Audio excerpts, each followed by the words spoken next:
Sean todos y todas bienvenidos a esta conversación en donde buscaremos descubrir una de las principales pilares o palancas que tenemos las organizaciones para evolucionar. Hoy vamos a hablar de un tema que estoy seguro va a ser de gran relevancia para ti que estás buscando construir una organización, y va a ser el tema de talento. Muchas gracias, mi querido Eduardo, por estar acá con nosotros. Un gusto. Daniel, Gracias. bienvenidos a este espacio.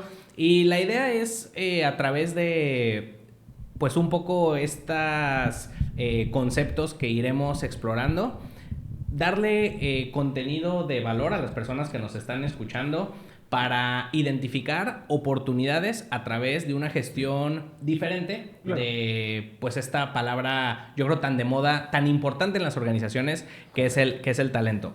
Si les parece, vamos a empezar conociéndolos un poquito. Muy bien. Vamos a empezar contigo, Eduardo. Eres un líder que hoy, pues, que tiene muchos años de experiencia en la industria. Y este impacto que has generado hacia adentro de las organizaciones en donde te has desarrollado, hoy trasciende y ya te escuchamos pues compartiendo en eventos, en espacios de este tema del talento. Correcto. Pues buscando generar esta atracción y trascendencia en la industria. Entonces, platícanos un poquito de ti, de tu proceso de descubrimiento que te lleva hoy a estar en el ecosistema en el que te desarrollas. Por supuesto, muchas gracias, Alfredo, por la invitación. Mi nombre es Eduardo Salcedo, soy el director general de Osur Medical en Tijuana. Es la planta de manufactura más grande que tiene esta compañía, que se dedica a la biorrobótica y a la ortopedia de alto nivel, ¿no? Y es un producto que tiene esa faceta doble, que es altamente tecnológico y tecnológicamente muy desarrollado, pero a su vez va a terminar en un usuario humano y restableciendo la movilidad, restableciendo la salud, no solo física, sino también mental y emocional. Entonces me gusta pensar que soy una persona muy afortunada, ¿no? Trabajar ya 25 años de mis 28 que tengo como experiencia en la manufactura, en producto médico y particularmente en la ortopedia y en el restablecimiento de las capacidades humanas, me da esa dualidad entre la bendición de la tecnología de punta y el factor humano y la identificación y el sentido de pertenencia, ¿no? Con lo que hacemos todos los días. Es fácil encontrar la motivación, encontrar el sentido de propósito en lo que hacemos y al mismo tiempo pues, gozar de estar al tanto en los últimos avances de robótica, de tecnología biónica. Entonces creo que pocos pueden pedir más que eso. Oye, Eduardo, y hoy día estás en esta dirección general, que digamos sí, es, hablando jerárquicamente, que seguro vamos a terminar hablando de jerarquías, sí, pero jerárquicamente la posición más relevante en una organización. Correcto. ¿De dónde vienes? ¿Vienes de una línea de ingeniería, financiero? ¿Cómo fue tu desarrollo hasta llegar a este punto en una organización? Vengo de un apasionamiento muy temprano, a edad muy temprana, de las artes marciales y una identificación con la cultura japonesa por algún motivo. Bueno, definitivamente debido a la fascinación por las artes marciales. ¿Qué tiene que ver eso? Que eso me llevó a estudiar no solo la parte del karate, del judo, del jiu-jitsu, sino me llevó a curiosear en la cultura japonesa como un todo. Eso desembocó, haciendo un resumen muy injusto y muy breve de cómo llego a donde estoy. Eso me involucró en la cuestión de la manufactura, porque los japoneses con el Toyota Production System o el sistema de producción Toyota, que por décadas fue el estándar de oro a nivel mundial para una productividad acelerada, pues me capturó. Eso me llevó a pensar quién es el profesionista más crítico dentro de una organización de manufactura, sea cual sea el producto. Y en aquel tiempo pensé, el gerente de calidad, el que se encarga que el producto que garantiza que la gente te siga comprando y que el usuario final del producto esté feliz con lo que recibe, es ese gerente de calidad. Entonces yo vengo de la escuela de la calidad muy enfocada en la metodología japonesa. En mi natal infernal Mexicali me di a la tarea de buscar dónde se conjunta esa crítica de la gerencia de calidad a la cual yo aspiraba y el hecho de aprender cultura japonesa, y fue Mitsubishi. Entonces yo empecé por el lado electrónico, haciendo televisiones de pantalla gigante en un Mexicali en 1995 como operador, después como técnico, después evolucioné a ingeniero junior de calidad, después fui gerente de calidad y por esas alturas decidí que el producto médico era lo más conveniente, porque donde el profesionista de calidad es más crítico, se me ocurrieron 3 cosas. En la automotriz, número 1, porque vidas dependen de ello. En la militar, porque vidas dependen de la calidad del producto. Y en la médica. Y de nuevo, en mi natal Mexicali no había gran cosa más que Kenworth en cuanto a lo automotriz. No había gran cosa en lo militar, estaba EMSA como la única, pero lo que sí había era médica. Entonces ahí voy a Baxter Healthcare, que fue mi gran escuela para transicionar de lo electrónico a lo médico y generar un conocimiento en la calidad regulatoria de productos médicos muy grande, ¿no? De ahí ya rápidamente dediqué el resto de mi carrera a la industria médica. Baxter me llevó a Pal Medical, la que me trajo de Mexicali a Tijuana, y de ahí una nueva planta, una nueva compañía que iba a explotar en tamaño aquí en Tijuana, llamada DJO Global, DJ Orthopedics, me recluta ya como gerente de calidad para ese entonces. Y cuando ven que combino esta gestión de liderazgo centrado en la persona, que ya hablaremos en su momento de dónde vino eso, con el hecho de tener las capacidades para dirigir una certificación estricta de la FDA, entonces deciden que por qué no nada más corro el departamento de calidad, por qué no me voy a correr la planta entera. Y me ofrecen por primera vez transicionar de gerente de calidad a gerente de planta, a director de operaciones, a VP y a Senior VP, y finalmente hago carrera ahí en DJ Orthopedics. La compañía eventualmente desaparece o ya no está, se llama distinto Enovis, es otra compañía, pero yo me fui con la competencia que es Osur Medical. Y es como resumo 28 años de carrera abusando de 5 minutos. Claro. Gracias Eduardo. Y qué interesante pues este concepto de liderazgo centrado en la persona. Correcto. Porque definitivamente pues cambia completamente el paradigma de cómo una organización se estructura y platicaremos más a detalle de eso. Mi querido Daniel, bienvenido. En tu carrera has acompañado empresas en lo que refiere al tema de talento, pero te has mantenido pues buscando tener contacto más cercano con las personas a través de la psicoterapia y otras actividades y liderando incluso una asociación civil pues enfocada, todas diferentes plataformas, pero todas enfocadas en el desarrollo de la persona. Correcto. Platícanos un poquito quién es Daniel y cómo ha ido construyendo pues esta trayectoria. Gracias también por la invitación, Freddy, gracias. Yo soy psicólogo de profesión. Como parte de la carrera donde uno puede llegar a trabajar, a desempeñarse, pues en el área de recursos humanos. Mi carrera empezó primero en el área de servicios, Cinépolis. Igual, limpiando salas, limpiando baños, es una gran escuela. Sí. Son grandes escuelas. Y casi toda la historia ha sido enfocada en estos tipos de empresas relacionadas a tema de servicio al cliente. Uh-huh. Y entonces aprendes mucho sobre lo que es el sistema. O sea, aprendes mucho de aquellas habilidades blandas que tienes que empezar a desarrollar porque el cliente termina siendo, pues, hay una frase por ahí, ¿no? Del cliente siempre tiene la razón. Y entonces uno va agarrando esas herramientas y esas estrategias que puedan irse trabajando sobre ese objetivo. La verdad es que mi carrera me ha llevado también a estar acompañando diferentes empresas y en algún momento trabajando con la psicoterapia y trabajando con el desarrollo humano, te das cuenta que la persona se desarrolla en diferentes contextos que van a influenciar en su bienestar o, por el lado contrario, empezará a afectarle de manera negativa, ¿no? Y entonces cuando uno logra tener toda esa visión completa de qué son esas cosas que logra influenciar y las integras dentro del contexto laboral, puedes empezar a generar buenas estrategias que vayan acompañando ese bienestar. Y dices, bueno, claro que por supuesto ya hay normas de ergonomía. ¿Y por qué son esas? Bueno, porque sí, tu silla es importante. Sí, porque si tienes una iluminación que está tintineando, pues te va a afectar en algo. Y entonces, desde una visión como muy integral sobre el bienestar de la persona, sobre sus aspiraciones, sobre lo que está buscando, pues puedes llegar a influenciar de manera positiva, ¿no? Entonces, por ahí va un poco el enfoque de lo que me he estado desarrollando y lo que he estado trabajando. Y la verdad es que ha sido una experiencia bien integradora, pues porque luego hablamos de conceptos muy, muy personales, conceptos de aspiraciones, de sueños, de metas, de cosas que el individuo tiene y que utiliza pues nuestros contextos laborales para alcanzarlos. ¿Sí? Entonces, por ahí va un poco el perfil. Gracias de nuevo por la invitación y pues bueno, con mucho gusto.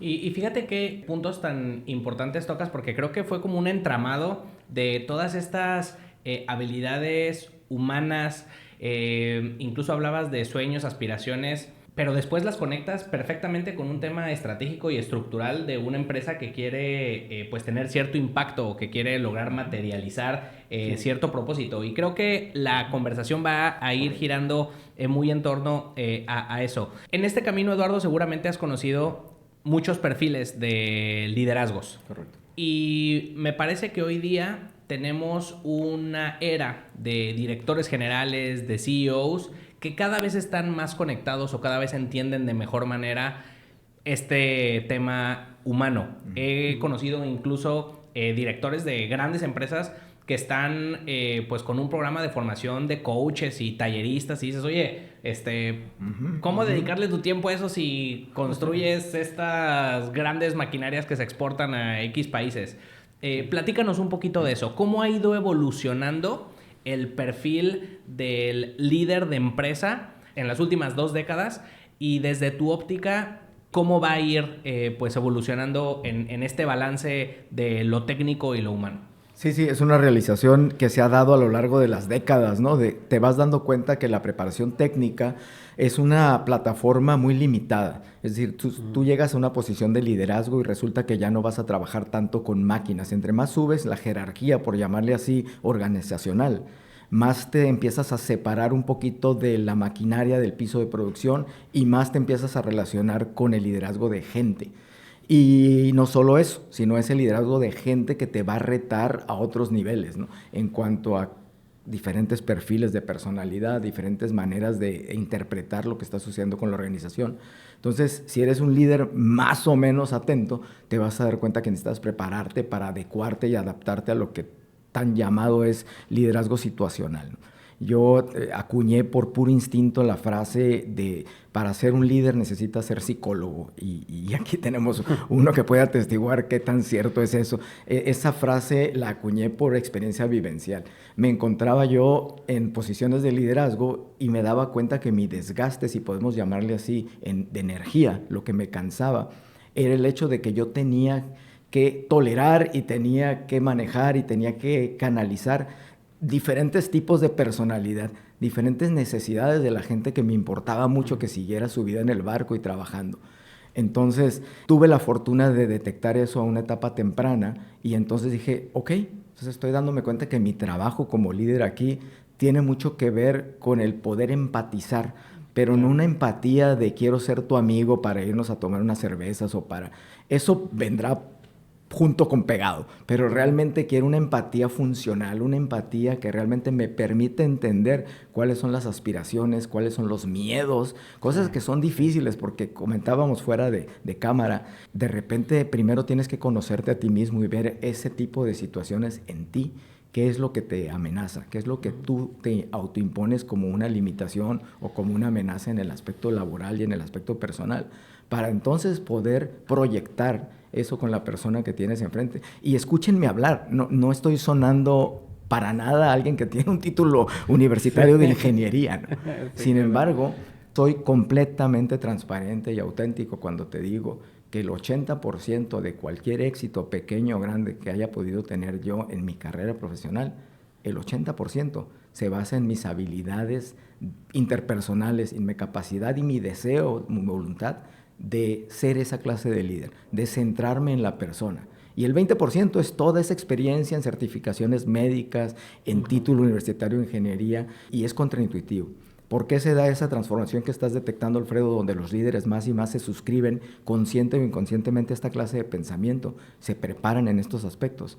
Es porque conforme avanza la tecnología, y mira que te habla alguien que dirige una planta de biorrobótica, conforme avanza la tecnología en todos los aspectos, se va subcontratando todas las habilidades técnicas que ayer pertenecían al dominio del humano.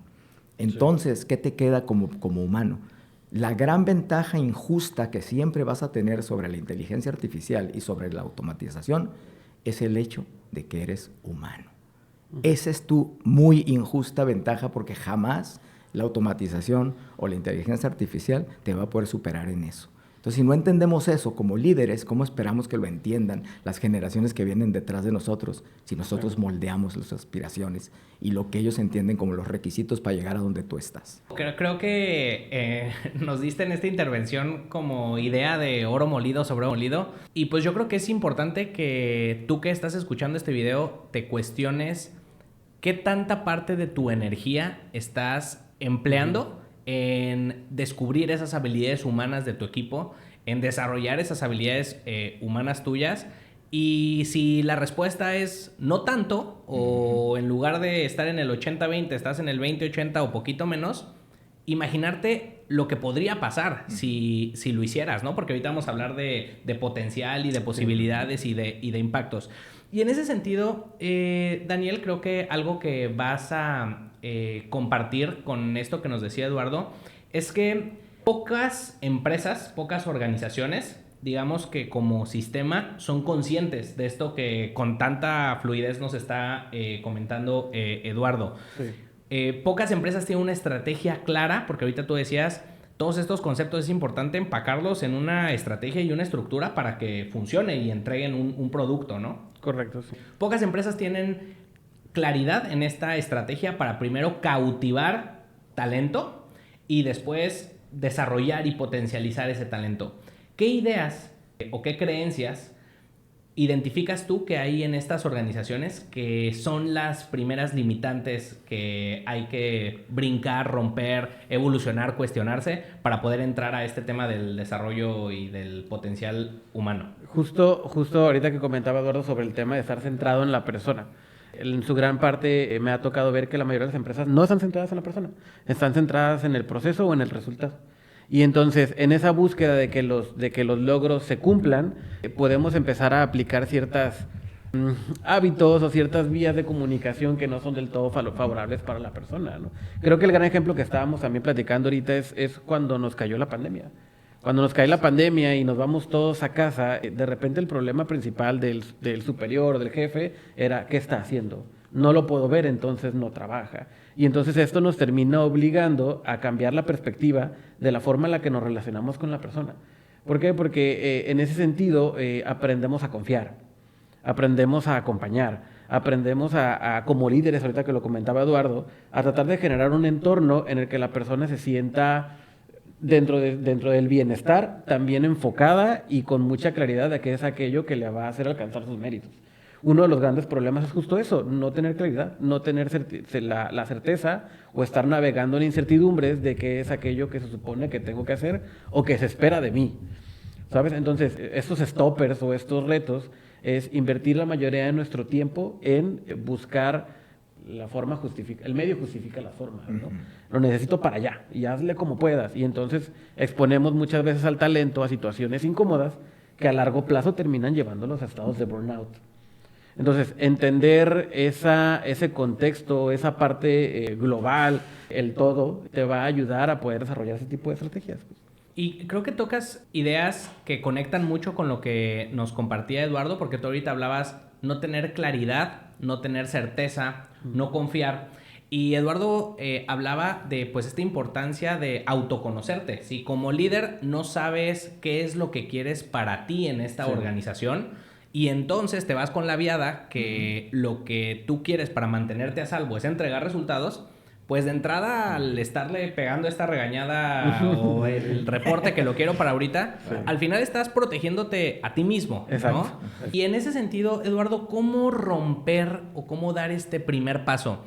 Gran parte de las personas que nos siguen son empresarios jóvenes, emprendedores o empresarios digamos que de empresas familiares que están pues buscando construir este segundo, tercer, cuarto piso en la trayectoria empresarial. Y hay que un poquito nadar contracorriente para pues romper ese primer impacto, ¿no? Si eres una persona que está dentro de una organización y nos estás escuchando y alguien nos está escuchando y se da cuenta que hay todas estas creencias del resultado, sobre todo, ¿cómo poder empezar a permear, compartir este nuevo enfoque de dirigir organizaciones? Sí, el concepto base que me viene a mente es que te conviertes en un habilitador. Es decir, no eres una persona que va a forzar el resultado o que está ahí nada más para supervisar que se hizo lo que tú ordenaste. Eres un habilitador, es decir, cómo le acerco y cómo le doy las herramientas a las personas que más me importa que tengan éxito, porque el éxito de ellos se convierte en el éxito nuestro y eventualmente, o obviamente, el éxito personal. Tiene que ser una relación de ganar-ganar y creo yo que suena obvio, pero no debe ser un dado por hecho. Muchas veces creemos que por el hecho de estar juntos en una organización, en una sala de juntas, estamos trabajando hacia un objetivo en común. Y no necesariamente hay cuestiones intangibles, que ahí es donde empezamos en la subjetividad, pero desgraciadamente no hay forma de evitarla. Necesitas asegurarte que realmente estemos trabajando para un objetivo en común y eso implica mucho, mencionaba hace un momento, desgaste o mucha voluntad de hacer las cosas. ¿Por qué recurro a ese tema? Porque a mí me cayó como un descubrimiento, como una epifanía casi hace algunas décadas, el hecho de que no somos muchas cosas que quisiéramos ser, porque en realidad no queremos serlo. La metáfora, yo opero mucho en imágenes mentales, ¿no? Para simplificar las cosas y poderlas entender. Decía, cuando yo veía a alguien ejecutar un concierto de piano, yo sentía en el estómago esta sensación de, cómo me gustaría tocar el piano así. Y caí en cuenta que no. Papá filósofo me obligó a ser analítico en ese sentido. Decía, no, yo lo que estoy sintiendo en este momento es que yo quisiera cautivar a alguien así como esta persona me está cautivando a mí. El piano y la ejecución es un medio, es un pretexto. Pudiera estarse comiendo una manzana y si yo tengo mucha hambre voy a sentir lo mismo queriendo comerme una manzana. Entonces no hay que caer en la trampa. Cuando tú estás reunido con un equipo de trabajo, sea familiar o sea de foráneos, tú no debes de asumir que lo que está sucediendo ahí es trabajo en equipo. Tú debes de ir a la raíz de qué estamos haciendo aquí, realmente cuál es la motivación de mi asociado y ahora compañero de equipo, que son dos cosas muy diferentes, número uno, y cuáles son las del número dos, y vas a tener que hacer 8 veces el trabajo que típicamente creías que con una buena motivación al equipo, un buen speech al grupo, ya lo lograste. Es difícil de conceptualizar, pero creo que por ahí va. Yo entendí, por lo menos en lo personal, que necesito ser líder de uno por uno, que no hay tal cosa como liderazgo de las masas o liderazgo del grupo. Al final de cuentas, siempre hay una interconexión que podrás rastrear al liderazgo de uno a uno. Y si me equivoco en ese sentido, pues es una equivocación virtuosa, porque te pone a recorrer el camino más duro y al final de cuentas te entrega los mejores resultados, la mejor asociación fundamentada en cuestiones reales y no nada más en buena voluntad, ganas de tocar el piano como él lo está tocando. Ni quieres tocar el piano porque le hubieras dedicado ya el tiempo a estudiar, ni quieres estar allá arriba porque te da vergüenza estar en el escenario. Pero hay toda una secuencia de ideas que te están confundiendo. Cuando estés con el grupo, nomás pregúntate si realmente estás con un equipo de trabajo porque ya hiciste la tarea o si estás empezando a descubrir que tienes mucho por hacer de acuerdo al tamaño del grupo que estés queriendo liderar. Me gustaría agregar algo a lo que nos comparte Eduardo. Somos parte de una cultura meritocrática. Dentro de una manera tal vez muy inconsciente buscamos cierto reconocimiento. Y entonces es normal, y no lo digo como una crítica constructiva, ¿no? Que busquemos ese reconocimiento, que querramos sentir ese logro propio y que querramos sentir que gracias a nosotros, a lo que yo hice, se alcanzaron los objetivos. Y entonces desde este liderazgo que mismo Eduardo nos plantea es, a ver, primero tengo que hacer contacto yo, aquí adentro de mi corazoncito, si es eso lo que me está alimentando. O sea, en el momento en el que logro entender que el ego, que la meritocracia tal vez me está llevando por caminos medio raros, medio sinuosos, al estar metiendo presión porque quiero que las cosas se logren. O sea, cuando hacemos ese contacto interior, logramos entender que hay otros caminos, hay otras vías de comunicación con nuestras personas vaya a usar la palabra inspiración, ¿no? Como para inspirarlos a que se sumen al objetivo, a lograr fortalecer el sentido de pertenencia, que esa parte del sentido de pertenencia termina siendo una de las grandes herramientas para poder llegar súper lejos y poder desarrollar las personas. Y entonces, a ver, no es fácil, lo digo fácil tal vez, pero poder primero lograr voltear a verte a ti mismo, hacer una introspección y decir, sí, creo que tomé esta decisión porque quería ser visto, y esa parte es la difícil siempre. Un comentario que me hace, de momento, hay personas con las que he trabajado en 3 diferentes organizaciones, ¿no? Y de viva voz me han dicho, me gusta trabajar en tu equipo precisamente por la dinámica que se logra como grupo. No porque seas un ingeniero matemáticamente virtuoso o un experto en robótica. Nadie jamás se ha acercado a mí a decirme, me encanta trabajar contigo porque tienes una capacidad analítica, porque tienes una matemática, porque no, siempre es en el sentido de cómo nos integramos como equipo, cómo nos mantenemos enfocados. Sí, sí, sí. No cómo nos lidereas, ¿no? Fíjense qué interesante, y a ver si logro, pues digamos que redondear las ideas que dan, porque hablan mucho de que hay que generar un ambiente en donde regales esa confianza, en donde regales esa inspiración. Pero ahorita Eduardo nos decía, me llamó muchísimo la atención, el liderazgo es 1 a 1. Pero no puedes regalar algo que no tienes. Entonces, si no te conoces, si no te descubres, si no te cuestionas, no vas a poder regalarle a alguien la posibilidad de conocerse, de descubrirse, de cuestionarse. Correcto. Y creo que ahorita tocabas uno de los temas, pues uno de estos círculos del famoso Ikigai, ¿no?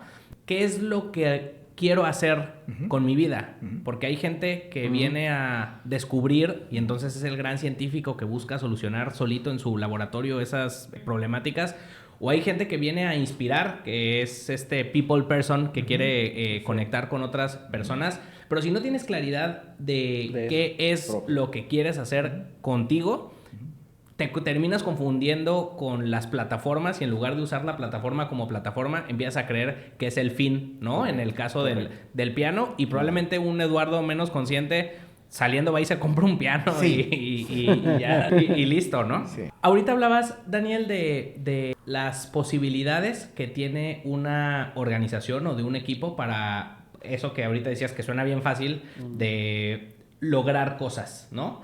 Quisiera que nos compartieras alguna experiencia o un poco dibujar alguna empresa, algún equipo en donde sí se dan estas variables, estos valores. En donde decía Eduardo, primero tenemos que tener bien claro hacia dónde vamos y asegurarnos 1 a 1 que todos entendamos hacia dónde vamos. Y segundo, poner en marcha este liderazgo centrado en la persona. Sí, voy a partir por la parte de la congruencia.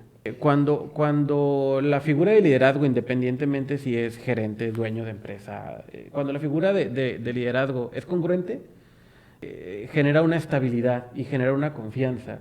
Si nosotros logramos alinearnos todos a esta visión, vas atrayendo el mismo tipo de persona, el mismo tipo de equipo. Porque cuando uno no es congruente, es decir, cuando uno primero viene, sí, equipo, vamos, sí se puede y vamos a alcanzar grandes metas, pero al día siguiente llego y castigo el error, es que eres el peor y te equivocaste, generó una... Y entonces ya no sé cómo acercarme hacia ti. Y entonces en ese sentido prefiero ya mejor no acercarme, ¿no? Y prefiero que me digas qué es lo que tengo que hacer, porque ya yo me sentí tal vez ofendido o me sentí tal vez desorientado, y entonces ya no siento justo este ánimo o esta confianza de poder ir a buscar la orientación que necesito. Entonces, ejemplos pudiera pensar muchos en aquellos que están enfocados, que lograron entender que antes de apostarle es en la forma de hacerlo. Y viniendo de empresas de servicio, muchas veces era tienes 2 opciones. Justo Cinépolis me enseña esta frase, me dice, no es tu culpa, es tu responsabilidad. No es tu culpa, es tu oportunidad. Corrijo. Ajá. ¿Cuál era el ejemplo? Se caen unas palomitas, tienes 2 opciones. No hacer como que no te pasó, o llegar a acercarte al cliente y tratarle de decir, vamos a arreglar el problema, aquí hay otras, ¿no? ¿Por qué? Porque la diferencia que existía era que uno como trabajador, pues podía ser indiferente a la necesidad del otro. Entonces, con esta frase acuñada de decir, no es mi culpa que se hayan caído las palomitas, por decir un ejemplo, pero sí es mi oportunidad de hacer el cambio diferente, entonces genera cierto entusiasmo y genera cierta apertura a que yo también pueda tomar decisiones.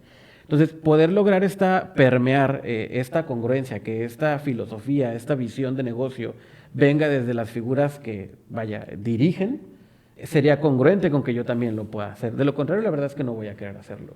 Y fíjate qué interesante, porque seguramente hubo una reflexión de alguien para acuñar esta frase, ¿no? Y me parece que es importante que seamos conscientes del tiempo que tenemos que dar para contemplar nuestras organizaciones y contemplarnos a nosotros mismos, porque las palabras importan, porque estas pequeñas frases que conectan con cosas prácticas del día a día hacen que de pronto si sí se logran integrar, son las que hacen que pues, te pongas la camiseta porque, oye, no es mi culpa, es mi oportunidad de servir, es mi oportunidad de aportar, es mi oportunidad de aprender. De hacerlo diferente. De hacerlo diferente, exactamente. Cambia completamente el paradigma. Y en ese sentido, tú ahorita nos platicabas, Eduardo, cómo los grandes equipos terminan conectando más con esta parte humana que con este gran técnico resolvedor de problemas que ve la situación a 10 kilómetros y ya sabe lo que va a pasar. Correcto. Y estamos en un momento en donde cada vez eso va evolucionando y parece como si la brecha se separara. Sí. Platícanos un poco de cuál es tu visualización y cómo entra la inteligencia artificial en esta mezcla que el líder debe tener entre tener lo técnico necesario para saber de lo que está hablando. Correcto. Y lo humano para poder lograr con otros esa meta que tienen como empresa. Creo que casi en la pregunta lo defines muy bien. Creo yo, tengo el concepto de las 3 C para definir un buen líder, ¿no? Tiene que ser competente, es decir, no basta tener el carisma y las habilidades interpersonales, tienes que saber de lo que estás hablando y esa es la parte técnica que nunca podremos disasociar o divorciar, se necesita como el fundamento, la parte competente. Tienes que ser percibido como una persona consciente, esa sería la segunda C. Una persona que es identificada como de principios y no en el aspecto moralista. Principios más en el aspecto ético. Es decir, es una persona que tiene una dirección, quiere que compartamos una dirección, está dispuesto a negociar, está dispuesto a dar su tiempo, su esfuerzo para entender desde dónde vengo, y eso no es un dado por hecho, sobre todo cuando tienes el poder de la jerarquía en tu mano y puedes decir, pues porque yo lo digo, o si no te gusta, hay muchas empresas donde puedes ser exitoso. Renunciar a eso no es un dado por hecho. Muchos líderes creen que lo hacen, pero no. Entonces, ser percibido, y esta es una palabra clave, ser percibido como consciente es importante. Y la única manera de que seas percibido como consciente es que te importe ser percibido como consciente. Eso va a moldear tus actos, tu comportamiento. Y la última C es consistente, que Daniel lo mencionaba. O sea, no puede ser la persona que un día llega de buenas a la junta de las 9 de la mañana saludando a todo el mundo de ¿qué onda? ¿Cómo te fue el fin de semana? Y al siguiente lunes es... Estamos en la brecha, estamos en el hoyo con los resultados. Yo ya me cansé de decirles consciente, competente, consciente y consistente. Ese sería mi resumen de los 3. Y es un plagio a Aristóteles, que hablaba de que el mejor orador y el mejor comunicador tenía 3 elementos: ethos, pathos, logos. Ethos, como la palabra ética, yo lo traduzco a ser percibido como una persona consciente. Tienes principios, valores éticos con los cuales me interesa suscribirme o me inspiran a suscribirme. Ethos. Pathos, como en patología, como en enfermedad. Tienes que ser infeccioso. Tienes que tener una capacidad de emocionar a las personas con las que estás hablando, motivar. Eso es el pathos. Sí. Y el logos es lo que mencionaba al principio, que yo lo traduzco a competente. El logos como lógica, como tratado, como universo. Logos habla del conocimiento que necesitas tener, porque si no eres un... Hablas y hablas y hablas y eventualmente con el tiempo se descubrirá que todo lo que tienes es carisma y nada de sustancia. Sí. Entonces, no estamos inventando nada, estamos hablando de la cultura griega, romana, desde entonces definiendo lo que es un buen orador y lo que es un buen líder. Y el día de hoy aplica igual que en el 349 después de Cristo. Es exactamente lo mismo lo que necesitas, ser competente, consistente y consciente. Y fíjate que ahorita que mencionas todo este conocimiento que ha estado entre nosotros por tantos miles de años, qué importante reconocer que lo tenemos ahí para que hoy día que estas habilidades técnicas son cada vez más delegables a un sistema, saber que está todo eso ahí, y que se desarrolló en una era en donde la gente tenía mucho más capacidad, mucho más tiempo de ponerse a contemplar y autoconocerse y ver qué pasaba, porque de pronto estamos en un mundo que avanza tan rápido en el que naturalmente tenemos menos esa oportunidad, ¿no? Claro. Y regresando al tema de estos liderazgos centrados en la persona que nos decía Eduardo, Dani, ¿Qué busca una persona al ir a una empresa? Creo que este concepto transaccional en el que yo te entrego mi tiempo y tú me pagas mi salario, Sí. ya es obsoleto, ¿no? Sí. Y ya tiene, la verdad es que bastante tiempo siendo obsoleto. Sin embargo, la pregunta es, ¿qué busca una persona? Porque si como organización sabes o empiezas a rascar, a encontrar qué es lo que busca una persona, si te interesa, vas a provocar pues que encuentres eso en tu organización. Híjole, tengo dos respuestas. Una es bonita y la otra no es tan buena. ¿Por dónde le damos? ¿Por dónde empezamos, no? Hay un libro por ahí de un autor mexicano y lamento mucho no acordarme el nombre del autor, pero el libro se llama La psicología del trabajador mexicano. Es un libro cortito, como de 100 páginas, donde nos habla de cierta herida, ahorita que mencionabas el 340 y tantos, cuando nos visitan muy amablemente los españoles. Sí.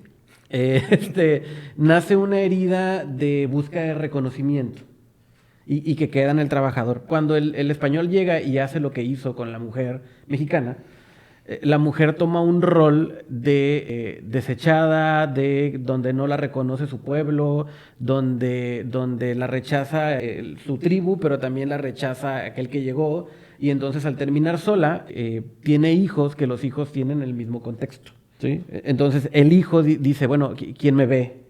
¿Quién me reconoce? ¿De dónde formo parte?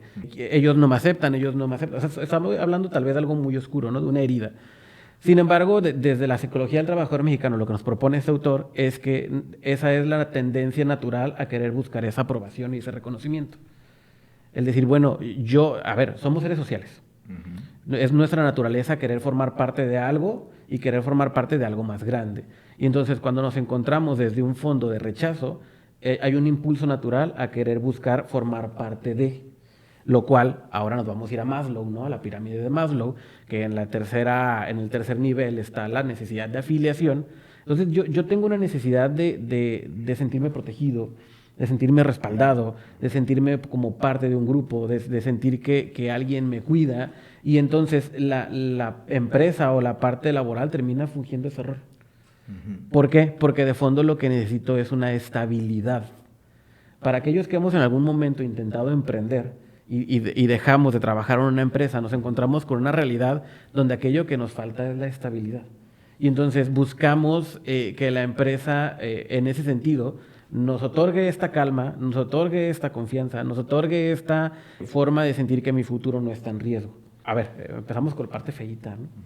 Desde la parte tal vez buena, desde la parte aspiracional, lo que busco trabajar dentro de la empresa es poder llevar a cabo mi máximo potencial. Y lo decía Platón, justamente. ¿A qué viene el hombre a vivir? Bueno, el hombre viene a desarrollar su máximo potencial. Y entonces yo como empresa otorgo la plataforma para que el trabajador con sus capacidades y sus habilidades venga a demostrarse y a demostrarnos que esta es la zona donde puede llevar a alcanzar ese máximo potencial. Entonces, sí con esta combinación de estos dos planteamientos que les comparto, en un entorno favorable para que esto suceda, tienes grandes talentos, pues. Tienes personas que tienen un entusiasmo bien perseverante, que hacen que cuando hay un problema, en vez de ir a buscar quién se lo resuelva, llegan y te dicen, por acá. ¿Sí? ¿Por qué? Porque generas esa estadía sana para él, ¿no? Y yo creo que mientras más conscientes seamos de esas características culturales que tenemos nosotros y que tienen las personas que van a cruzar por la puerta en la organización, en nuestro equipo, vamos a poder atender estos temas de una forma más objetiva, ¿no? Sí. Y qué interesante cómo pues nos compartes incluso estas referencias bibliográficas para que quien quiera ir a buscar, a profundizar un poquito, lo haga. Ahorita que hablabas del tema de potencial, el otro día escuchaba a alguien que decía que el potencial que teníamos era un regalo que nos daba la vida y lo que nosotros hacíamos con ese potencial era como regresarle a la vida ese regalo. Y a ver si logro conectarlo con el tema de las organizaciones. El potencial y el talento es algo que la gente nos regala a las organizaciones al dedicar su tiempo a pues colaborar en la organización. Pero el regalo que la organización nosotros le va a regresar a esa persona, pues es a desarrollar ese potencial y ese talento. Correcto. Y es entonces una gran responsabilidad que tenemos como organizaciones, porque el efecto que hagamos en la vida de las personas que trabajan con nosotros va a trascender. Esa persona va a regresar de una u otra manera a su casa, con sus hijos, con su familia, etcétera. Entonces, es bien importante que tengamos conciencia de las grandes posibilidades que tenemos de mejorar nuestro entorno desde nuestra empresa, incluso lo decías, Eduardo, desde trabajo en mí mismo para poder entonces tocar a mi equipo uno a uno y que este efecto pues pueda tener ahí una multiplicación pues bien interesante. Sí. Hablemos de el propósito. La palabra propósito ha sido algo que últimamente ha tomado fuerza con estos grandes autores, generadores de contenido, Simon Sinek, etcétera. Y nos hemos dado cuenta que todos estos conceptos de filosofía organizacional que antes parecían como un tanto cliché o como pues algo para que el jefe tenga ahí colgado un cuadrito en su oficina y pues se ponga a dar el recorrido, terminan siendo herramientas básicas de dirección. Y terminan siendo herramientas básicas de dirección justo para conseguir resultados. Cuando una empresa tiene claridad del propósito, atrás del propósito viene la innovación y el desarrollo de talento y todo esto.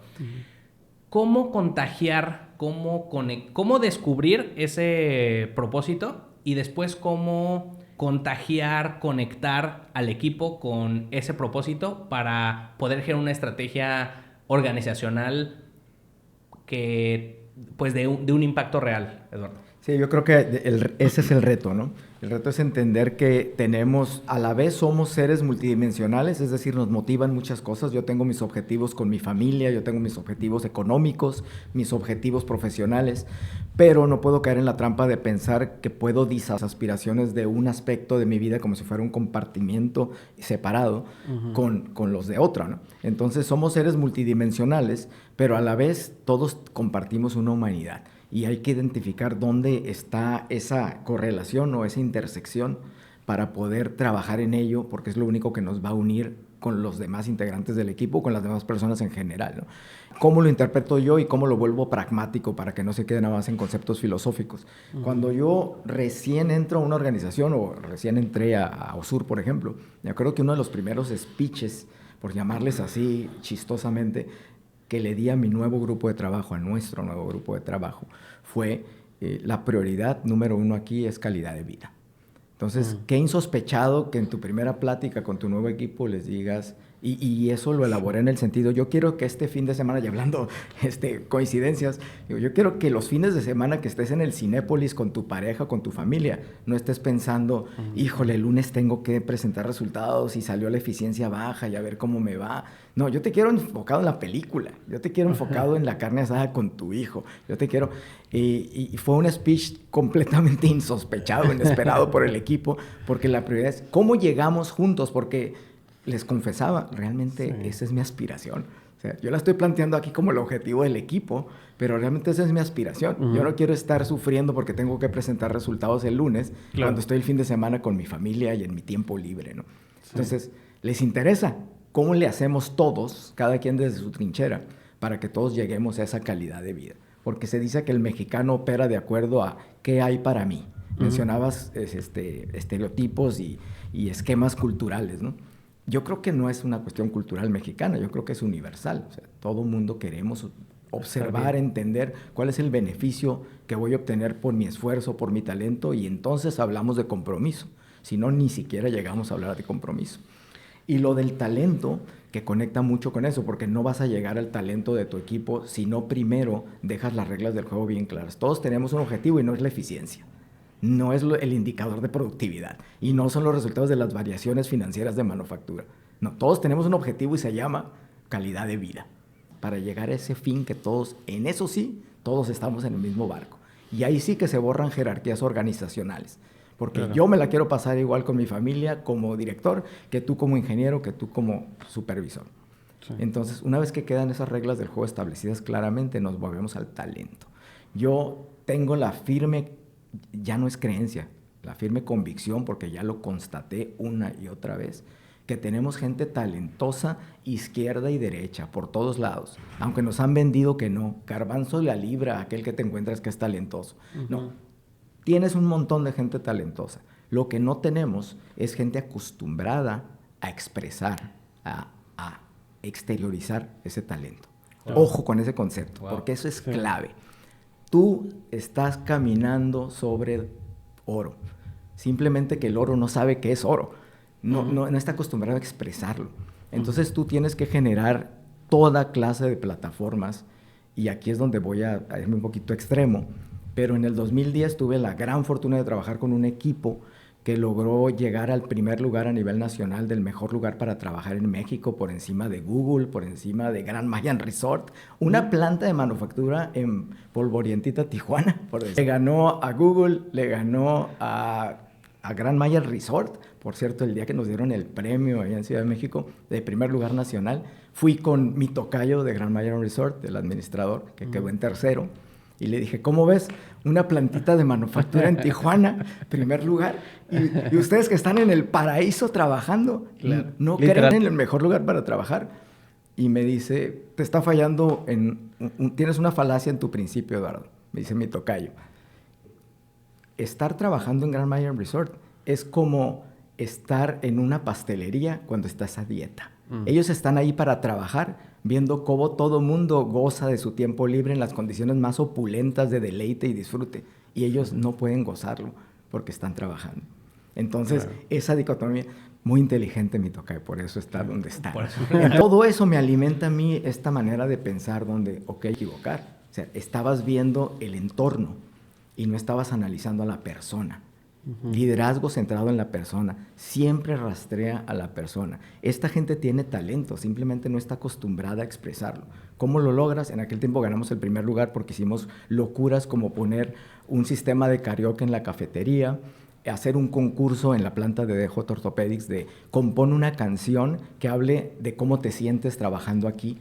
Y si tú la interpretas en la guitarra o en algún instrumento, pues tienes puntos adicionales. Haciendo el cuento largo corto, terminamos teniendo que hacer un CD en aquel tiempo con los top 10 éxitos, porque hubo tanta gente que sometió.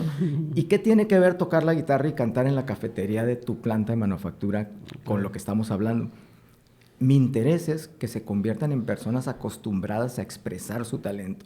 Si no lo hacen en la guitarra y en la cantada, no puedo esperar que lo hagan en la máquina que están operando, en la línea de producción, Empecemos por lo que les es más a mano.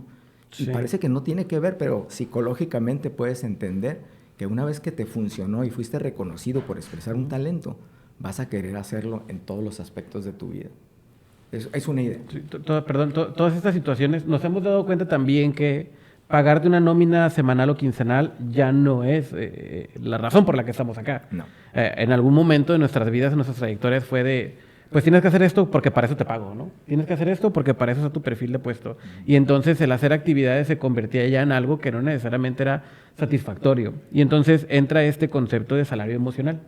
Entonces, como salario emocional empezamos a meter una serie, o sea, nos abre un abanico de posibilidades para poder meter toda una serie de actividades que terminan alimentando justamente, pues vaya, las emociones de las personas, ¿no? Y entonces, conectando con lo que decíamos hace rato sobre el tema de busco bienestar, busco estabilidad, busco desarrollarme en mi máximo potencial, ¿qué más me otorga dentro del ambiente de la empresa como para poder tener este extra o ese salario emocional que me motiva a seguir quedándome acá, ¿no? Y entonces en ese sentido, pues yo puedo ser un trabajador que quiero tramitar mi visa aquí en la frontera o que quiero tramitar mi pasaporte, pero si pido permiso para faltar a la empresa me van a descontar 1,200 pesos, ¿sabes? Y entonces, ¿qué pasa? Pues que ya se genera una situación incómoda en mi vida. ¿Por qué? Porque ya ni siquiera siento la oportunidad de ir a desarrollarme otras cosas. No puedo ir a pagar las placas de mi carro porque tengo que meter un permiso firmado por 3, 4 personas y un proceso burocrático. Y entonces todo ese tipo de situaciones van mermando. Y entonces, ¿qué estrategias podemos implementar? Entendiendo bien la problemática, que se conviertan en una parte emocional que termina abonando a la motivación de estar acá con la empresa. Totalmente de acuerdo. Qué gran experiencia, qué regalo se está generando en esta conversación, porque estamos escuchando a este director general de empresa de tecnología médica hablándonos de cómo descubrió un programa de hacer canciones para la empresa con la finalidad de darle la lección a su equipo de la importancia de poder expresar su talento. Y algo que quisiera, muchas veces cuando escuchas hablar con un emprendedor, con un dueño de una pequeña empresa, con un founder, está esta creencia en el que estas buenas condiciones para trabajar o estas excelentes condiciones para trabajar se dan en, no, pues que son aquellas empresas grandes tecnológicas, ¿no? Sí. Y qué interesante cuando te pones ahora en estas grandes ligas que dices, oye, ¿cómo voy a competir como una planta de manufactura en una frontera con todos los temas que tenemos como frontera, donde gran parte de tu gente probablemente ni siquiera había nacido aquí o tiene un contexto familiar aquí? Pero todo está otra vez en la persona y en lo que se puede construir pues dentro de la organización. Y hace ratito decías, Eduardo, el propósito tiene que ser personal. Si cuando te preguntan o cuando estás conectando con ese propósito de la empresa suena que hace sentido para el producto o hace sentido para los clientes, pero no hace sentido para ti, empezando como persona, pues va a ser muy difícil que las personas que están dentro del equipo puedan conectar, pues digamos, con ese propósito. Quisiera que hablemos de, digamos, que irnos un poquito más macro, Eduardo, en el sentido de las posibilidades que esto abre. A ver, tenemos una visión de México en el que la prioridad es ser más productivos. Veníamos de un México en donde teníamos altos niveles de desempleo, hoy no lo tenemos. Sin embargo, estamos en un país en el que el 55% del empleo es informal. Entonces, emprendemos por supervivencia, pero estamos en la línea de la formalidad y la informalidad. Y en ese sentido, incluso en el Plan México, se propone como objetivo estratégico la integración de valor mexicano a las cadenas de valor, a las cadenas de suministro, pues de todo lo que se produce, se integra aquí. Entonces, con esa óptica macro, ¿qué posibilidades hay para nuestro país si logramos tener un flashazo de conciencia organizacional para hacer que este talento mexicano se exprese dentro de nuestras organizaciones? Muy interesante pregunta y muy pertinente a lo que estamos viviendo actualmente, ¿no? Estamos, yo creo que en un punto de disrupción regulatoria, económica, bilateral, si hablamos de nuestro vecino de Estados Unidos. Muy interesante. Es disrupción, pero al final de cuentas es donde se gestan las oportunidades. Siempre hemos padecido yo lo llamo como los universitarios fósiles, ¿no? Que llevan estudiando la carrera ya 10 años y ahí siguen todavía y generación se gradúa y ahí sigue. ¿A qué me refiero? En la maquiladora nosotros somos como ese estudiante fósil, donde hemos estado expuestos por décadas, 4 o 5 décadas, depende cómo quieras contabilizar el tiempo, a las tecnologías de punta de todo el mundo, a las maneras de administrar de todo tipo de nacionalidades, a las formas de pensar de acuerdo. Sin embargo, el emprendedurismo o las iniciativas mexicanas nacionales no se han despegado en ese sentido. Es decir, has tenido la mejor de las escuelas manejando materiales ajenos, equipo ajeno, ideas ajenas, modos de operar y de hacer negocio ajenas, extranjeras. Sí. Sin embargo, no has gestado con todo ese conocimiento algo propio, ¿no? No a la escala que deberías. ¿Qué es? Será una falta de un marco regulatorio que incentive al emprendedor a arriesgarse. Ya. No podemos seguir siendo grandes manufacturadores de ideas de terceros. Si tú me preguntas qué es México, es un gran manufacturador de ideas de terceros. Y esa es la bendición y la maldición a la vez, ¿no? ¿Cuándo va a llegar México a ser un productor de ideas propias, de productos propios, ¿no? Pues cuando se den y se alineen las situaciones tanto en lo regulatorio como en lo económico, como en lo educativo. En la academia también tiene mucho que ver, porque no estamos educando a las nuevas generaciones para salir pensando en inventar o generar su propio producto, sino en formarse en la fila del empleo para que otro pues te contrate, como se dice, para perseguir sus sueños, ¿no? Y financiar sus sueños. Entonces, hay mucho de cultura que tendríamos que poner el dedo en la llaga para deliberadamente lograr este cambio. Sin embargo, la parte positiva es que conforme se va ajustando las cuestiones de la macroeconomía, Asia y China en particular ya no son tan atractivos para un mercado como Estados Unidos o para un gobierno como el de Estados Unidos para hacer negocio, definitivamente. Canadá, por heridas autoinfligidas, también se está empezando a disasociar un poquito de esa macroeconomía estadounidense y resulta que los que quedamos somos los vecinos cómodos de México y podríamos capitalizar en eso, de que las opciones se están cerrando a México o México. Y ya aterrizando el concepto, si a mí me preguntaran cuál es la prioridad para que eso suceda, para que potencialicemos al máximo, es desarrollar la cadena de suministro local. Es decir, materias primas, componentes y servicios que necesitan esas grandes empresas que ya están aquí, esos grandes capitales, ya no estar exportando materias primas de Asia o de Europa o de Estados Unidos mismo, sino que se generen y se gesten aquí en México. Particularmente Tijuana es un gran ejemplo de qué pasa si no haces esto.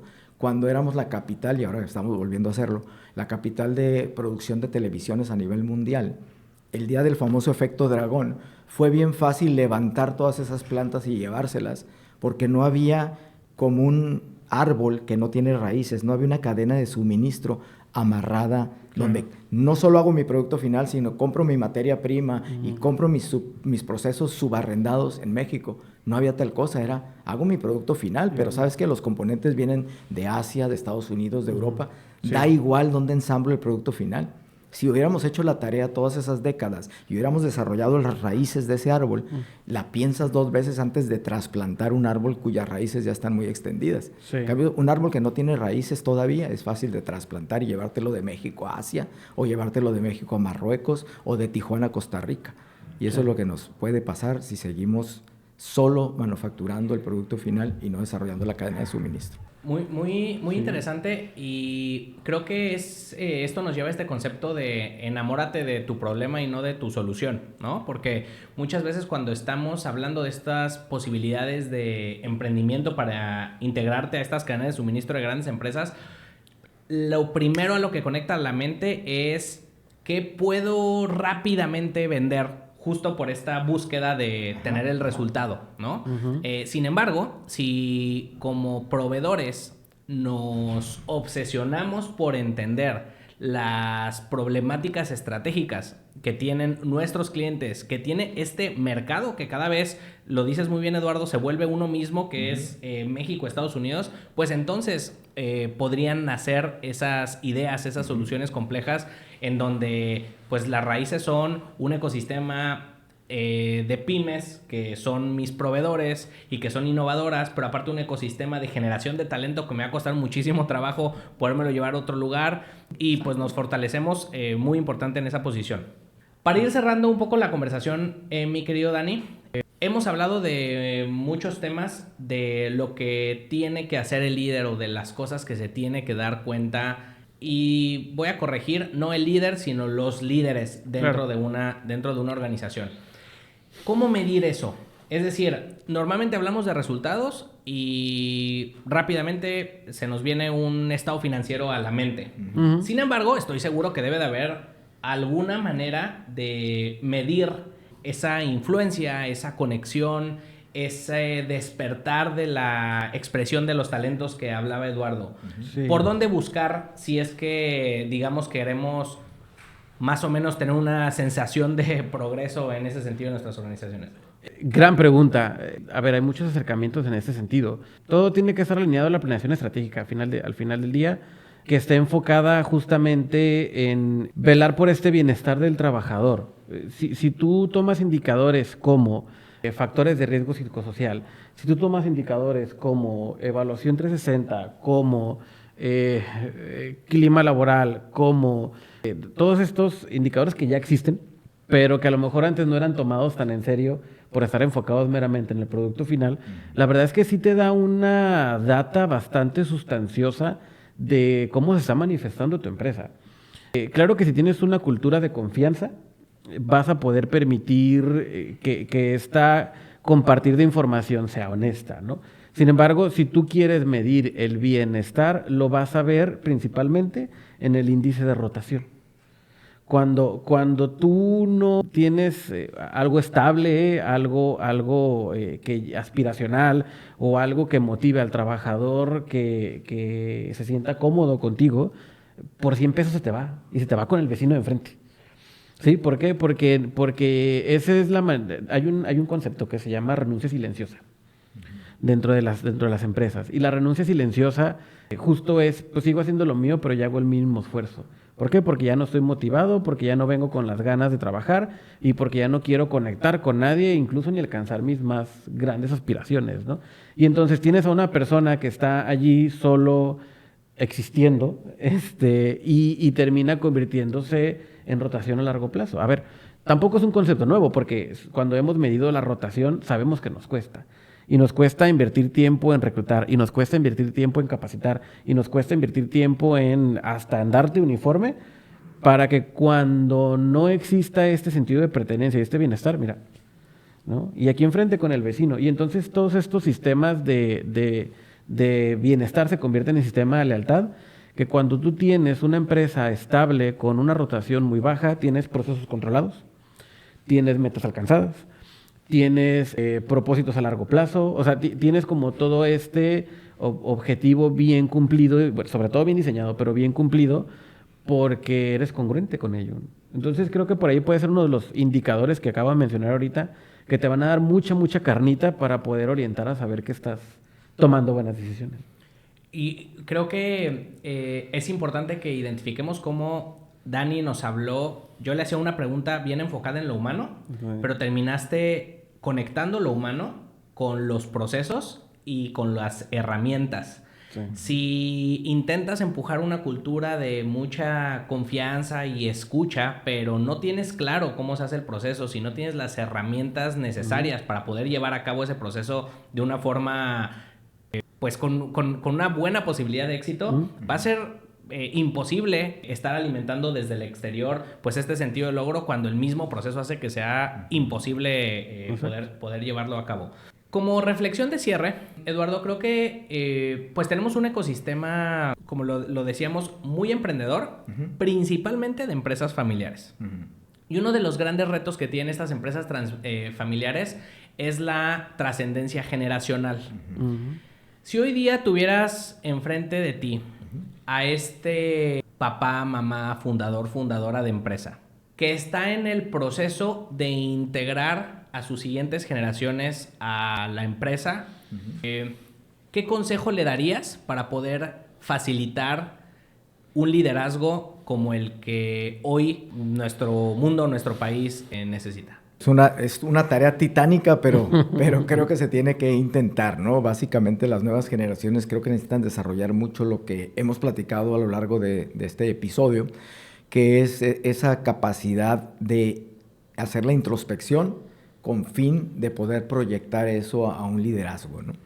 Creo que nos enfocamos, actualmente los jóvenes están muy enfocados en la cuestión tecnológica, apostando porque el programa, el conocimiento de la inteligencia artificial, los avances de automatización, todo esto es la clave y se está dejando un poco de lado los aspectos de, por sumarizarlo, llamarlo habilidades interpersonales. Suena muy básico, pero todo indica que el tiempo que estamos pasando interactuando con otras personas cara a cara, pasando el tiempo en actividades externas, conviviendo con el mundo y conviviendo con las personas de uno a uno, como mencionaba, se va reduciendo.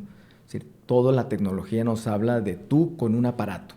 Si te vas a los más jóvenes son videojuegos, si te vas a los que seguimos sería la tecnología de comunicación, lo que te guste, Instagram, YouTube, son herramientas maravillosas, pero las estás usando sin cobrar conciencia de que estás sacrificando o intercambiando ese tiempo por tu habilidad de interactuar o de relacionarte con otras personas. Y al final del día te vas a encontrar que cualquier ejercicio de liderazgo es de persona a persona y no de máquina a persona, ni de tecnología a tecnología. Y tus conocimientos técnicos te van a dar la oportunidad de que se te abran las puertas, pero la escalera jerárquica la vas a subir, si es que aspiras a ello, por tus habilidades interpersonales.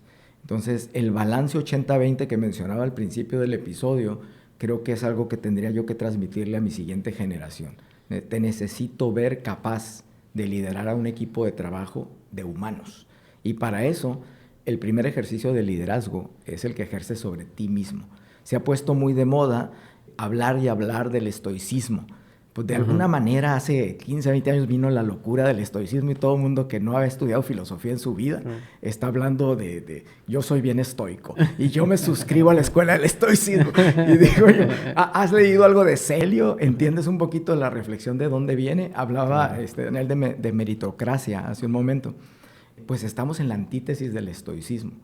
Yo estaba reflexionando, tengo un gimnasio casero y ahí es donde hago ejercicio. Y alguna vez estuve pensando, ¿por qué le llamaría a mi gimnasio estoico? ¿Porque tiene un equipo muy sofisticado de multigimnasio? No. ¿Porque tiene frases motivacionales en la pared? No. ¿Porque el piso que le compré es el especial para que dejes caer el peso y no se dañe la loseta que estaba? No. Si ese gimnasio, y es una metáfora, es estoico, es porque ahí le pego yo solo. Y no hay nadie que llegue yo al gimnasio de paga y diga, ¡hey, qué buena onda que viniste! ¡Oh, ya te extrañábamos! Oye, ayer no te vi. Eso no hay. Eso lo hace estoico. Claro. No hay un coach que te dice, una más, vamos, una más, sí puedes. No hay ese, y por eso es estoico. Es por todo lo que no hay. ¿A qué voy con esto? Si no tienes el mérito de la palmada en la espalda o del reconocimiento de que hiciste tu mejor esfuerzo, lo único que te queda son los resultados. No hay nada. Así de injusto. Tú te pudiste estar sufriendo ahí toda la semana y no bajar ni un kilo, y así de injusto. Si no tienes el resultado, no tienes nada, porque no hay testigos. Y últimamente lo que hago es, ya me privé también de la música que usaba para motivarme, porque lo que más me interesa es escuchar esa vocecita interna cuando está diciendo, oh, tienes lastimado el hombro, déjale ahorita leve para que no te vayas a lastimar peor. No. Ahí vas a llorar, a buscar pretextos. Esa voz interna de que te privas porque traes. Si tuviera que resumirlo, le diría a esa nueva generación, acostúmbrate a aburrirte, por Dios santo. O sea, tenemos una aversión a estar aburridos. Estamos en la fila en las tortillas, esperando nuestro turno, y sacamos el teléfono porque Dios nos libre de que pasen 5 minutos y yo me vaya a aburrir. Porque adivina qué, el estoicismo está en ese aburrimiento. No hay introspección, no hay conocimiento de uno mismo. Si estás en el YouTube, si estás en la música, si estás solo en el aburrimiento, llamado románticamente silencio y paz, está entonces la introspección y el autoconocimiento. Y hoy tenemos una guerra declarada contra eso. Por ahí va, aunque parece que no tiene nada que ver con negocios, te lo juro que tiene todo que ver con ser un exitoso líder y un hombre de negocios del futuro.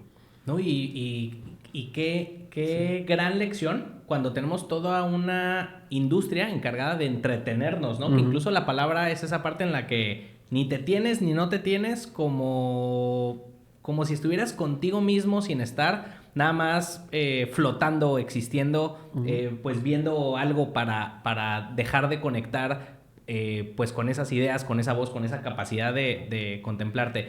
Y algo que me parece que es bien importante, que aquí me voy a tomar el espacio para agregar, Eduardo, es, tú nos has hablado hoy de que lo más importante en el liderazgo, o algo básico en liderazgo, es tener esta conexión persona a persona. Sí. Y muchas veces el padre que está intentando formar a este hijo no se da cuenta de eso, y entonces en lugar de privilegiar esa conexión persona a persona, está queriendo que su hijo le demuestre que es capaz, y el pobre hijo también está queriéndole demostrar a su papá que es muy picudo, y creo que es bien importante que identifiquemos cómo esa lección no se puede dar platicadita, sino pues enfocarse en privilegiar la relación padre-hijo respecto a la relación empresa.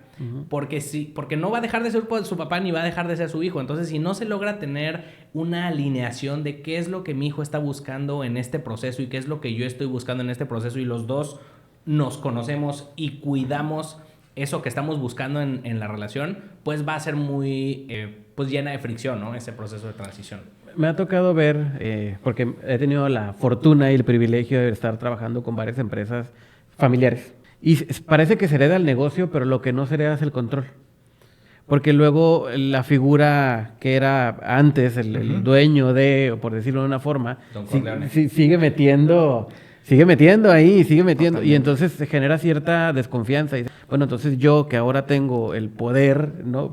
O sea, ¿lo tengo o no lo tengo? ¿Sí? ¿Por qué? Porque estoy buscando también que tú me digas hacia dónde darle, pero al mismo tiempo quieres que le dé, pero no confías en que yo le pueda dar solo y entonces genera todo este malestar. Y es una etapa. O sea, la gran mayoría de las empresas que están en este ambiente familiar, que están viviendo esa etapa, suelen tener este tema bueno, entonces, ¿quién tiene el control? ¿Puedo hacer o no puedo hacer? ¿Confías en mí o no confías en mí? ¿O cómo te tengo que demostrar que las decisiones que estoy tomando son las decisiones adecuadas, ¿no? Y qué increíble, o sea, porque imagínate que tienes a un director en el que su prioridad es demostrarle a su papá que está tomando buenas decisiones cuando, por Dios, tiene una organización con un 100 propósito personas, y clientes y claro. 100 personas Claro. que poder solucionar, pero mientras no desbloquee ese, su atención va a estar 100% ahí, ¿no? ¿Cómo te demuestro que sí puedo? Que lo estoy haciendo bien. Que lo estoy haciendo bien. Tocas un Claro. punto neural, oro puro. O sea, no hay un laboratorio mejor para ejercitar tu capacidad de liderazgo que tu familia. Es decir, si tienes la fortuna o la situación de ser padre, tienes el laboratorio ideal, porque ahí no hay duda de que tienes el mejor interés por transmitirle y darle todo el potencial, desarrollar todo el potencial que tu hijo tiene. Si no eres capaz ahí de tener éxito en el ejercicio de liderazgo, donde no hay duda de que estás enfocado y que tienes el ánimo y el deseo de lograrlo, ¿qué esperanza tienes en algo que está extrapolado a una cuestión ya mucho más grande? Claro. Entonces, algo que mi padre me dejó antes de morir me dijo, los padres cometemos un error. Queremos darle a nuestros hijos todo aquello que nosotros no tuvimos, pero descuidamos el darles todo aquello que sí tuvimos, que fue adversidad, que fue tenernos que ganar las cosas, tener que luchar. Al darles todo lo que no tuvimos, Claro. lo hacemos a costo de privarlos de todo lo que sí tuvimos. Y ¿sabes qué? Da la causalidad que lo que más nos forjó y nos enseñó fue todo aquello que fue adverso, que fue lucha, Sí. que fue subir contracorriente. Y eso es precisamente lo que estamos desactivando en las nuevas generaciones. Eso aplica en lo intelectual, en lo emocional y en todos los aspectos. Y creo que derribas como una clásica pregunta o paradigma de cómo le hago para balancear mi vida personal con laboral, porque parece como si las lecciones de la empresa te las llevas a tu casa y las lecciones de tu casa te las llevas a la empresa. Y entonces, más allá de balance, se trata de alineación, ¿no? Todos son plataformas en donde estás buscando ese autodescubrimiento y compartiendo. Y eres muy consciente que es importante estar en presencia plena en tu casa y en tu empresa, ¿no? Y no estar trayendo de un lado para otro, que pues sabemos que genera fricción. Mi querido Dani, no quiero irme sin preguntarte del tema jerarquías. Bien. Hace rato platicábamos que hay personas que son particularmente buenas en lo técnico y hay otras personas que son particularmente buenas en lo humano, digamos, en toda esta parte de comunicación, contagiar, etc. Y la propuesta de una organización jerárquica es que para poder seguir creciendo o escalando, tienes que ser bueno en todo o un poco más en todo. Sin embargo, estoy seguro que con este liderazgo enfocado en la persona que hemos estado platicando hoy, puedes enfocarte en lo que eres particularmente bueno. Por supuesto, somos seres integrales y hay que tener un poquito de todo. Pero, ¿qué estructuras organizacionales permiten eso? Que para poder crecer en la empresa, si lo tuyo es el descubrimiento, pues no sea la única ruta convertirte en un gerente con N cantidad de personas a tu cargo y tener que estar haciendo todas estas escuchas. Y si por otro lado eres una persona súper social con habilidades de comunicación naturales, puedas estarte moviendo en la organización sin tener que resolver temas técnicos que naturalmente no se te dan. ¿Qué otras propuestas de organigramas hay allá afuera que desde el dibujito, como decía ahorita Eduardo, nos permitiría imaginarnos una organización con más flow y menos fricción? No sé si visualmente pueda describir en algún organigrama de manera gráfica. Ok. Creo que se reduce a la capacidad de tomar decisiones. Cuando no sabemos tomar decisiones o no tenemos claridad si la decisión que estoy tomando como responsable de área, como líder de producción, como encargado de un sistema de gestión, si no tengo esa claridad, termino necesitando de una jerarquía. Entonces, si yo no tengo claridad de los valores que tengo que seguir dentro de esta institución para poder hacer el bienestar y para poder estar completando todo lo que es el sistema, termino convirtiéndome en alguien que sí o sí necesito el empujón del jefe o necesito que esté presente, que me vea, porque no tengo la capacidad de tomar decisiones. Entonces, ahorita que hablábamos sobre el tema de desarrollar talentos y sobre el tema de que yo esté, voy a usar la palabra plenitud, ¿no? En el sentido en el que estoy bien físicamente, estoy bien mentalmente, estoy bien con mis objetivos, estoy bien desarrollando mis habilidades. Entonces, además de eso, se me otorga la capacidad de decidir. Híjole, no habría un límite para yo alcanzar ese máximo potencial. Y entonces, para no desviar tu pregunta, pero sí enfocarnos en el tema de jerarquías, creo que estamos en esa etapa. O sea, en esa etapa de evolucionar donde ya tal vez el gerente que tiene 20 personas a su cargo, ya tengo que esperar una semana para obtener una respuesta para tomar una decisión. Entonces, si me puedes enseñar a tomar decisiones que están alineadas hacia los objetivos, voy a poder ayudarte yo desde mi posición a alcanzar ese máximo potencial. Entonces, no sé si de forma gráfica responda a esto, pero creo que va más en función de esos objetivos y esos proyectos que se están desarrollando. ¿Alguna reflexión de cierre que quieras hacer? Sí, básicamente creo que el tema de hoy da para mucho, ¿no? Muchos programas, de hecho, porque hay tantos aspectos que podemos abordar como hay intereses y aspiraciones humanas. Lo vital aquí es entender que todo parte del individuo y tú eres el individuo. Tú eres la persona que necesita determinar cuáles son tus aspiraciones en lo personal, en lo profesional, en lo económico, en lo familiar. Somos, como mencionaba, seres multidimensionales y pocas veces hacemos un análisis de cuál es mi objetivo en estos roles. Y ni siquiera pretendería yo que lo hiciéramos a gran escala, definir como lo hacemos en las empresas. ¿Cuáles son los 5 roles más importantes que yo funjo? Soy padre, soy hermano, soy hijo, soy líder de una empresa. Define tus top 5, tus top 5 roles personales y dime si tienes claridad en cuáles son las máximas aspiraciones que tienes para cada uno de esos roles. ¿Lo has escrito? ¿Lo has puesto por escrito? ¿O confías en que lo sabes en la parte trasera de la cabeza, como solemos decir cuando no queremos realmente confrontar las cosas? Sí sé que lo traigo en la parte trasera, pues ahí está bien, ¿no? Pero en el momento que te das la tarea de definirlo, vas a descubrir grandes cosas, principalmente que en algunos vas a batallar para articular cuál es tu objetivo en uno de esos supuestamente roles críticos que tú reconoces que tienes. Claro. Y entonces pregúntate en ese momento, ¿cómo estás liderando? Si no tienes claridad en tus propias aspiraciones de lo que tú mismo calificas como crítico, ¿cómo puedes pretender alinear tu energía, tu pensamiento y tu actuar con las aspiraciones de terceros? ¿Me explico? De nuevo, da para mucho. Una de las cuestiones que voy a confesar obsesivas que en mi vida es que yo le di clases a mis hijos. En la parte trasera de mi casa, así de sacar el pizarrón, el tripié, los plumones borrables, le llamamos salsedología, petulantemente, pero una manera de crear un sentido de identidad. Y los sentaban los 3 y tocábamos temas, lo digo tocábamos porque hace poco ya lo suspendí, ya tienen 26, 24 y 22 años, pero durante todo su crecimiento yo literalmente les daba clases, aplicaba exámenes, pagaba por las mejores calificaciones porque no tiene nada de malo enseñarles que el mundo funciona así. Tú haces algo valioso bien, serás recompensado.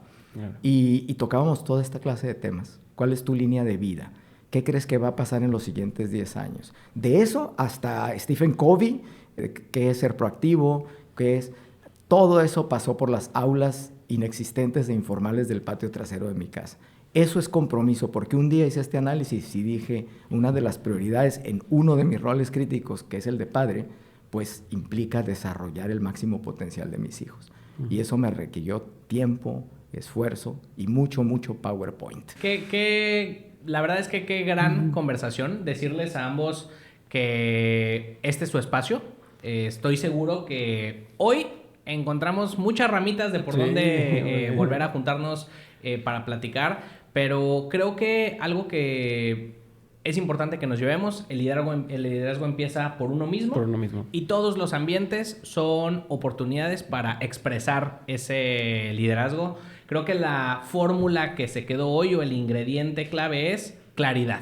Si no hay claridad, estamos improvisando y reaccionando. Y vaya que estamos en un mundo que invita a reaccionar. Muchas gracias por estar aquí, mi querido Eduardo. Gracias, Dani. Gracias, y Freddy. esta es su casa.